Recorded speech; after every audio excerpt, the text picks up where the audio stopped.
नमस्कार, आदाब, सत श्री अकाल, जय भीम, खमागणी, जोहार। मैं मनु राव।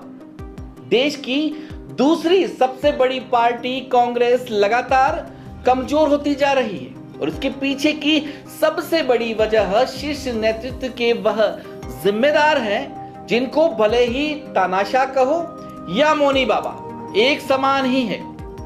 नेताओं के पार्टियों में अदला बदली की कहानी कोई नई नहीं है या स्वार्थ सिद्धि के लिए यह कदम पहली बार ही नहीं उठाया जा रहा।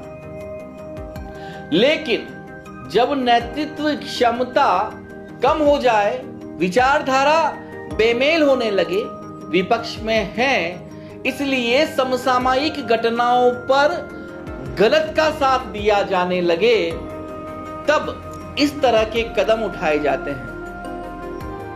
तो ना सिर्फ पार्टी को झटका लगता है बल्कि ऐसे देशवासियों को भी मायूसी होती है जो लंबे समय से उस पार्टी की विचारधारा को पसंद करते आए हैं। इस बार के आम चुनावों में वैसे भी कांग्रेस की स्थिति ज्यादा अच्छी नहीं है और गुरुवार को सुबह जो झटका कांग्रेस को लगा वह ब्रेकिंग न्यूज से ज्यादा शॉकिंग न्यूज था।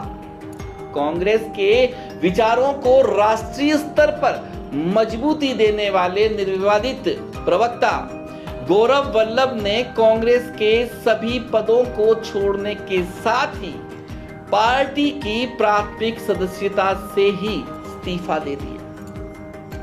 उन्होंने राष्ट्रीय अध्यक्ष मल्लिकार्जुन खड़गे को एक पत्र लिखा और कांग्रेस को राम राम कह दिया।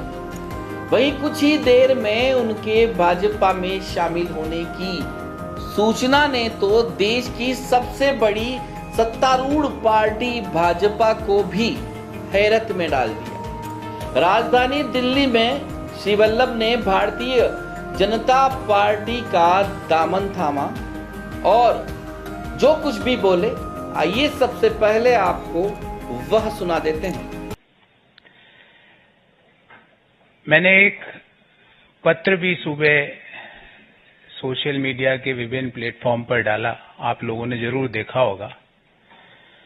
और उस पत्र में मैंने अपने दिल की सारी व्यथाएं, इश्यूज जो मैं समय समय पर कांग्रेस पार्टी की लीडरशिप को अवगत भी कराता था, वो मैंने सारे उसमें लिख दिए।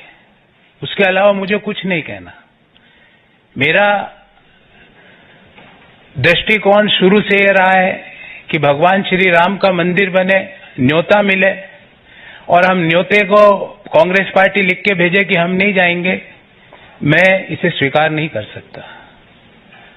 देश में मैं अर्थशास्त्र का विद्यार्थी हूं, बड़े समय तक अर्थशास्त्र और वित्त देश के प्रतिष्ठित संस्थाओं में पढ़ाया भी है मैंने। सुबह से शाम वेल्थ क्रिएटर्स को गाली, उन नीतियों को गाली, निजीकरण, उदारीकरण, वैश्वीकरण, जो पूरी दुनिया मानती है कि जो डॉक्टर मनमोहन सिंह जी और पीवी नरसिम्हा राव जी की सरकार ने किया, उन नीतियों को गाली। कोई बिजनेस करे उसको गाली, कोई विनिवेश में पार्टिसिपेट करे उसको गाली, एयर इंडिया कोई कंपनी खरीदे तो वो गलत। तो मुझे लगता है कि कहीं ना कहीं जो नीतियां हैं और जो इश्यूज हैं उसको कांग्रेस पार्टी टैकल करने में कहीं ना कहीं बड़े गैप उसके अंदर आ रहे हैं। और मैंने अपनी चिट्ठी में भी यही लिखा है और मैंने प्रमुख कारण ये बताया कि मेरे में इतनी ताकत नहीं है कि मैं सुबह से शाम बैठकर वेल्थ क्रिएटर्स को गाली देता फिरूं, मैं नहीं दे सकता। मेरे में इतनी ताकत नहीं है कि जब सनातन धर्म के ऊपर सवाल उठाए और मैं चुपचाप बैठ जाऊं, मेरे से नहीं होगा। कांग्रेस पार्टी के नेताओं ने, कांग्रेस पार्टी के जो अलायंस पार्टनर्स हैं, उन्होंने सनातन धर्म के ऊपर बड़े बड़े प्रश्न उठाए, क्यों उसका जवाब नहीं दिया गया? एक इश्यू तो आप छोड़ नहीं सकते ना, उस इश्यू को तो आपको जवाब तो देना पड़ेगा। मैंने सारे विस्तार से ये सारी बातें इस चिट्ठी में लिखी है। मैं आदरणीय संजय मयूख जी से आग्रह करूंगा कि मेरी इस चिट्ठी की एक प्रति आपको जरूर दें, ताकि आपको पता लगे कि मेरा इश्यू बेस्ड रिजर्वेशंस क्या थे। और मैं महाभारत के इस छंद से अपने आप को हमेशा रेगुलेट और डायरेक्ट करता हूं, जो मैंने इस चिट्ठी में भी लिखा है। धर्म एवं हतो हंति धर्मो रक्षति रक्षित, तस्य धर्मो न हंतव्यो मा नो धर्मो हतो वधित। अर्थात धर्म के मामले में आप चुप्पी साध लो, जो गालियां दे रहे हैं सनातन को आप चुप्पी साध लेते हो, वेल्थ क्रिएटर्स को जो गाली दे रहा है आप चुप्पी साध लेते हो, और उल्टा गालियां दे रहे हो। देश में वेल्थ क्रिएशन जुर्म नहीं हो सकता। देश में जो नीतियां उदारीकरण की, निजीकरण की, वैश्वीकरण की नीतियां हैं वो गलत नहीं हो सकती। आज आप इसलिए उन चीजों को गलत बोलते हो क्योंकि वो एक ऐसे व्यक्ति उन चीजों को आगे लेके जा रहा है जिनको आपको सुबह से शाम गाली देनी है। मैंने कम से कम 300-400 प्रेस वार्ताएं करी है साथियों, आपने भी कहीं ना कहीं मुझे जरूर देखा होगा। मैंने इश्यू बेस्ड रिजर्वेशंस पे बात करी है, व्यक्तिपरक आरोप आलोचनाएं नहीं करी है। व्यक्तियों के बारे में राजनीतिक पार्टियों पे आक्षेप नहीं होते। राजनीतिक पार्टियां आइडियोलॉजीज पर आधारित होती है, और जो आइडियोलॉजीज पर मैं ये सोच के कांग्रेस पार्टी जिस आइडियोलॉजी को सोच के मैंने ज्वाइन किया था कि नए आइडियाज का, इंटेलेक्चुअल आइडियाज का, नए सोच का वहां पर सम्मान होगा, पर नए सोच का, नए आइडियाज का, नए लोगों को सम्मान छोड़ के क्रश करने की प्रक्रिया भारत को आगे नहीं ले जा सकती। और अल्टीमेटली हमारी आइडियोलॉजीज, पार्टीज की, पॉलिटिकल राजनीतिक पार्टियों की आइडियोलॉजीज अलग अलग हो सकती है, पर एक आइडियोलॉजी जो हम सबको जोड़ती है वो भारत को आगे ले जाने की आइडियोलॉजी, और उसी आइडियोलॉजी को ध्यान में रखते हुए जो विकसित भारत की जो संकल्पना है उसको आगे ले जाने के लिए जो आइडियोलॉजी ने मुझे आकर्षित किया, और मैंने आज भारतीय जनता पार्टी ज्वाइन करी। मुझे उम्मीद है मैं अपनी योग्यता का, अपने ज्ञान का, अपनी समझ का प्रयोग भारत को आगे ले जाने में जरूर भारतीय जनता पार्टी के माध्यम से कर पाऊंगा, और मैं अति प्रसन्न हूं। मैंने मेरी दिल की बात सारी लिख दी है, इससे ज्यादा ना तो मुझे किसी के व्यक्ति के बारे में टीका टिप्पणी करनी है। जो इश्यूज, और ये इश्यूज मैंने ऐसा नहीं कि पहली बार उठाए, पार्टी के हर पटल पे इन इश्यूज को मैंने समय समय पर उठाया और बेरोक टोक उठाया, पर जब आप इनको नजरअंदाज कर रहे हो तो मुझे लगता है कि भारत को आगे ले जाने में आपका कंट्रीब्यूशन नहीं है, और जब मैं अपना कंट्रीब्यूशन भारत जैसे महान देश को आगे ले जाने में नहीं दे सकता तो मैं वहां रहकर कुछ नहीं कर सकता। गौरव वल्लभ जैसे स्पष्टवादी और जुझारू प्रवक्ता का कांग्रेस छोड़ना वाकई में इस पार्टी के लिए बड़ा आघात है, लेकिन एक बड़ा झटका, बड़ा गांव गौरव वल्लभ ने उदयपुर के उन 65,000 मतदाताओं को दिया है जिन्होंने उनमें और उनकी पार्टी पर विश्वास किया था। जीते या हारे, हमेशा उदयपुर की जनता के साथ रहने वाले गौरव वल्लभ तो कार्यकर्ताओं के भी नहीं हुए तो मतदाताओं के क्या होंगे? जीवन पर्यंत कांग्रेस पार्टी और उदयपुर के कार्यकर्ताओं के साथ रहने की बात करने वाले बड़े नेता का यूं चले जाना पूरे उदयपुर शहर में काफी चर्चाओं में रहा। उदयपुर न्यूज ने विधानसभा चुनावों से ठीक पहले गौरव वल्लभ का एक साक्षात्कार किया था। आइए उसके कुछ अंशों को भी देख लेते हैं। मनु राव साहब, बहुत बड़ी बात बोलने जा रहा हूँ। जीवन भर आप लोगों का आशीर्वाद रहा, उदयपुर वासियों का आशीर्वाद रहा। जीवन भर यहाँ से बैठ के उनके इश्यूज को रेज करूंगा, पर मैं वादा करता हूँ आज आपके सामने बैठ के कि यहाँ पे कोई रिसोर्ट नहीं खोलूंगा, यहाँ पे कोई माइंस आवंटित नहीं कराऊंगा, और अगर हो जाए आपको पता लगे तो उस दिन मेरे इस वीडियो के साथ न्यूज जरूर चलाना, ये मेरा आग्रह है आपसे। आप राष्ट्रीय प्रवक्ता हैं, आप चाहते तो कहीं से भी आपको टिकट मिल सकता था, फिर उदयपुर क्यों चुना? देखिए, मैं आपको कहूँ, ये मैं नहीं चुनता हूँ। पार्टी ने कहा तो मैं जमशेदपुर से चुनाव लड़ा। आज पार्टी ने भरोसा जताया, मेरे आला कमान ने भरोसा जताया, उनको लगा कि मैं उदयपुर में बेस्ट सुटेबल हूँ। मेरा पारिवारिक पृष्ठभूमि, मेरे दोस्तों की पृष्ठभूमि, मेरे वेल विशर्स की पृष्ठभूमि और कांग्रेस पार्टी का कैडर ये चाहता था कि मैं उदयपुर से चुनाव लड़ूं। तो पार्टी ने उनकी आवाज सबकी सुनी और मेरे को यहाँ से अपना ऑफिशियल कैंडिडेट बनाया, जिसके लिए मैं जीवन पर्यंत मेरी पार्टी का कृतज्ञ रहूंगा। आरोप है कि आप स्थानीय जो थे उम्मीदवार, उनका हक आपने। मैं किसी का हक नहीं मारा। मैं जो सबको कहता हूँ कि मैं भारी, आपने एक सवाल पूछा, हाँ मैं भारी जरूर हूँ, दिमाग से भी भारी हूँ, शरीर से भी भारी हूँ और वजन से भी भारी हूँ। और भारी हूँ इसलिए उदयपुर को आगे ले जाने का मेरा संकल्प। किसी भी कैंडिडेट का हक नहीं मारा। मेरा आपके शो में, मैं जितने भी कांग्रेस के कार्यकर्ता ये शो देख रहे होंगे, मैं संकल्पित हूँ हर कार्यकर्ता को, हर बड़े नेता को उनका ड्यू दिलाने के लिए बड़े से बड़े लोगों से भिड़ जाऊंगा। ये मेरा आपसे वादा है। ऐसा होता है कि आप जीत नहीं पाते हैं आप, तो क्या 5 साल तक विपक्ष की भूमिका निभाएंगे या फिर दिल्ली चले जाएंगे? एक सवाल ये भी है। मनुराव साहब, मेरा तो घर है यहाँ और आज का नहीं है। 20-25 साल से मेरा स्थानीय खुद का निवास है यहाँ पर। मेरे परिवार के लोग यहाँ रहते हैं, तो वहाँ चले जाएंगे, नहीं चले जाएंगे। मैं तो जब राजनीति में नहीं था तो भी साल में 2 महीने 3 महीने तो उदयपुर रहता ही था। अब भले ही आगे क्या होगा मुझे नहीं पता, पर इस शहर से जो संबंध स्थापित हो गया है वो जीवन पर्यंत ब्रेक नहीं होगा। ये मेरा आपसे कमिटमेंट है। भारतीय जनता पार्टी के पास ना तो नेतृत्व है, ना नीति है, ना नियत। आज भारतीय जनता पार्टी की हालत ये हो गई कि उनको अपने ऑफिस में भी पीछे के दरवाजे से, खुद के ऑफिस में नहीं जा पा रहे। भारतीय जनता पार्टी के राज्य के अध्यक्ष अपने गृह क्षेत्र में नहीं जा पा रहे। हालात ये है, उनका ऑफिशियल कैंडिडेट 10 दिन तक अपने क्षेत्र में नहीं जा पा रहा था। ये हालात है।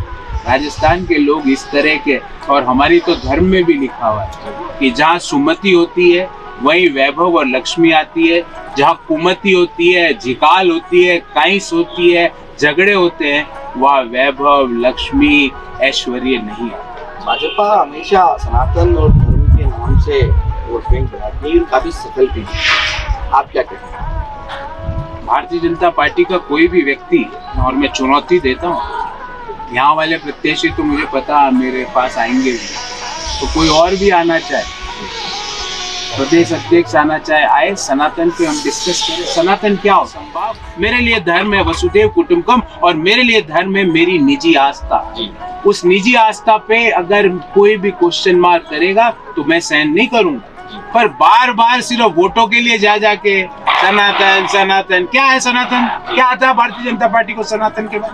और अपने कार्यकर्ताओं को कहना चाहता हूँ कि आपका मान, सम्मान और स्वाभिमान जो हमारी इस महान धरती की परंपरा है, उसका हमेशा ध्यान प्रोफेसर गौरव वल्लभ रखेगा। आपके मान, सम्मान और स्वाभिमान को आगे ले जाने का काम प्रोफेसर गौरव वल्लभ का आप सभी कार्यकर्ताओं से। उदयपुर शहर की 65,000 से ज्यादा जनता ने इसी साक्षात्कार और शहर में होने वाली सभाओं में गौरव वल्लभ के भाषणों से सम्मोहित होकर अपना मत कांग्रेस पार्टी को दिया था। जीत हार होती रहती है, लेकिन हारने के बाद भी पार्टी कार्यकर्ताओं और जनता का साथ देने वाले गौरव वल्लभ जी ने ही धोखा कर दिया। किसी से कोई रायशुमारी नहीं की। ऐसे कार्यकर्ताओं के साथ भी खिलवाड़ हुआ है जो 2018 की विधानसभा में कांग्रेस की ओर से अपना नाम देख रहे थे, और हो तो यह भी सकता था कि गौरव वल्लभ की जगह अगर यहाँ के स्थानीय में से किसी को टिकट मिलता तो शायद वह जीत भी जाता और विधानसभा में बैठकर शहर की पैरवी कर रहा होता, ना कि दिल्ली में बैठकर राष्ट्रीय अध्यक्ष को त्याग पत्र देने के बाद भारतीय जनता पार्टी ज्वाइन कर रहा था। आज पूर्व प्रधानमंत्री स्वर्गीय अटल बिहारी वाजपेयी का वह भाषण खूब याद आता है जब उन्होंने कहा था कि किसी भी सरकार को चलाने के लिए एक मजबूत विपक्ष की जरूरत है। राष्ट्र निर्माण में सभी के साथ की जरूरत होती है, जो सिर्फ भारत देश में ही संभव है और वह इन दिनों नहीं लगता। मुझ पर आरोप लगाया गया है और यह आरोप मेरे हृदय में घाव कर गया है। आरोप यह है कि मुझे सत्ता का लोभ हो गया है और मैंने पिछले 10 दिन में जो कुछ किया है वो सत्ता के लोभ के कारण किया है। अभी थोड़ी देर पहले मैंने उल्लेख किया कि मैं 40 साल से सदन का सदस्य हूं। सदस्यों ने मेरा व्यवहार देखा है, मेरा आचरण देखा है। जनता दल के मित्रों के साथ मैं सत्ता में भी रहा हूं। कभी हम सत्ता के लोभ से गलत काम करने के लिए तैयार नहीं। जब जब कभी आवश्यकता पड़ी, संकटों के निराकरण में हमने उस समय की सरकार की मदद की है। उस समय के प्रधानमंत्री नरसिंह राव जी ने भारत का पक्ष रखने के लिए मुझे विरोधी दल के नेता के नाते जेनेवा भेजा था और पाकिस्तानी उसे देखकर चमत्कृत रह गए। उन्होंने कहा कि ये कहां से आए हैं, क्योंकि उनके यहां विरोधी दल का नेता ऐसे राष्ट्रीय कार्य में भी सहयोग देने के लिए तैयार नहीं होता। वो हर जगह अपने सरकार को गिराने के काम में लगा रहता है। ये हमारी परंपरा नहीं है, ये हमारी प्रकृति नहीं है और मैं चाहता हूं ये परंपरा बनी रहे, ये प्रकृति बनी रहे। सत्ता का खेल तो चलेगा, सरकारें आएंगी जाएंगी, पार्टियां बनेगी बिगड़ेंगी, मगर ये देश रहना चाहिए। इस देश का लोकतंत्र अमर रहना चाहिए। क्या ये आज के वातावरण में कठिन काम नहीं हो गया है? बार बार इस चर्चा में एक स्वर सुनाई दिया है कि वाजपेयी तो अच्छा है मगर पार्टी ठीक है। लेकिन पार्टी तोड़कर सत्ता के लिए नया गठबंधन करके अगर सत्ता हाथ में आती है तो मैं ऐसी सत्ता को चिमटे से भी छूना पसंद नहीं करता।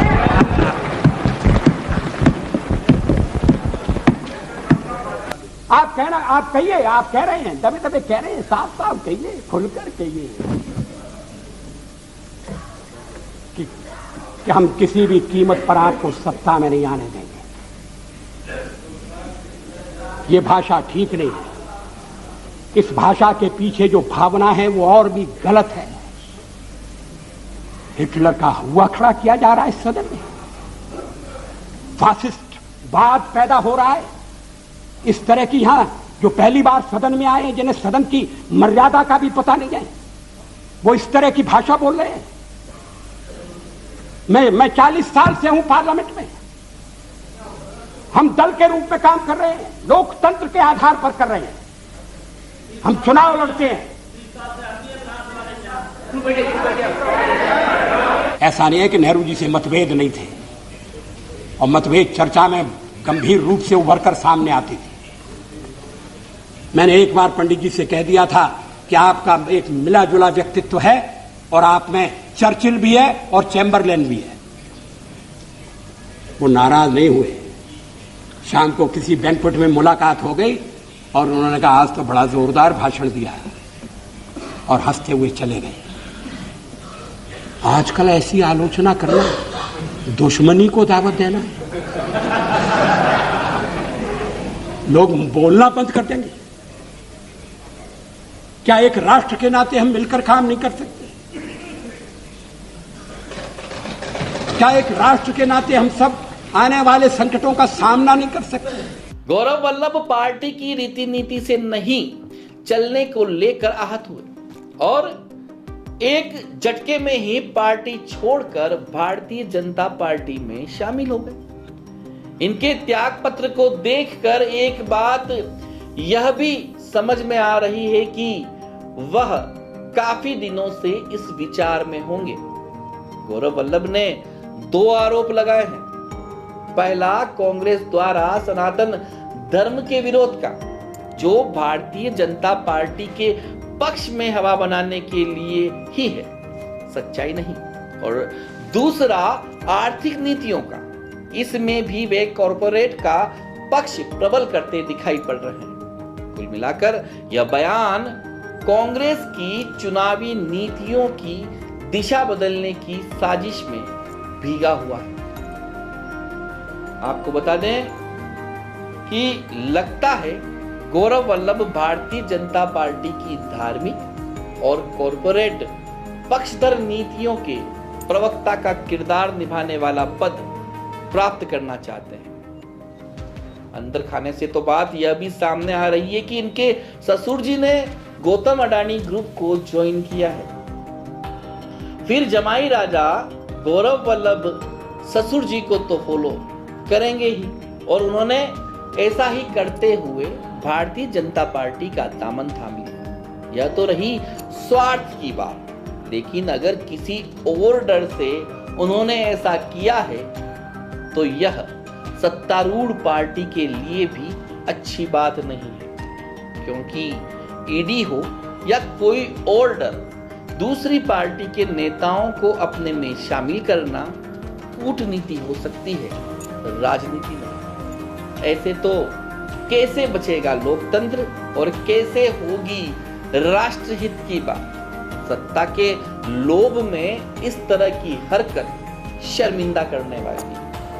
वाजपेयी जी ने अपने भाषण में भी यही कहा था कि नरसिम्हा राव की सरकार में विपक्षी होते हुए भी उन्हें जेनेवा भेजा जा गया, जब पाकिस्तान भी हैरत में आ गया था। यह हमारी परंपरा रही है, प्रकृति रही है। सत्ता का खेल तो चलेगा, सरकारें आएंगी जाएंगी, पार्टियां बनेंगी बिगड़ेंगी, मगर यह देश रहना चाहिए, इस देश का लोकतंत्र रहना चाहिए। लेकिन अगर आज की स्थिति देखें तो वाजपेयी जी के सपनों की भारतीय जनता पार्टी वैसी नहीं रही। तानाशाही और नफरतों से भर गई है। पार्टियों को तुड़वा कर सत्ता हासिल करना तो वाजपेयी जी भी नहीं चाहते थे। केंद्र में हिटलर का हव्वा खड़ा किया जा रहा है, फासिस्ट वाद पैदा हो रहा है। भारत के भविष्य के लिए यह खतरनाक साबित हो सकता है। सनातन के कंधों पर सवार होकर राम के नाम पर कब्जा करके चुनाव में उतरने वाली पार्टी ने किसी को भी खड़ा कर दिया जाए, वह जीत रहा है। एमएलए और एमपी क्या होता है, जीतने वाले को इस बारे में कुछ नहीं पता।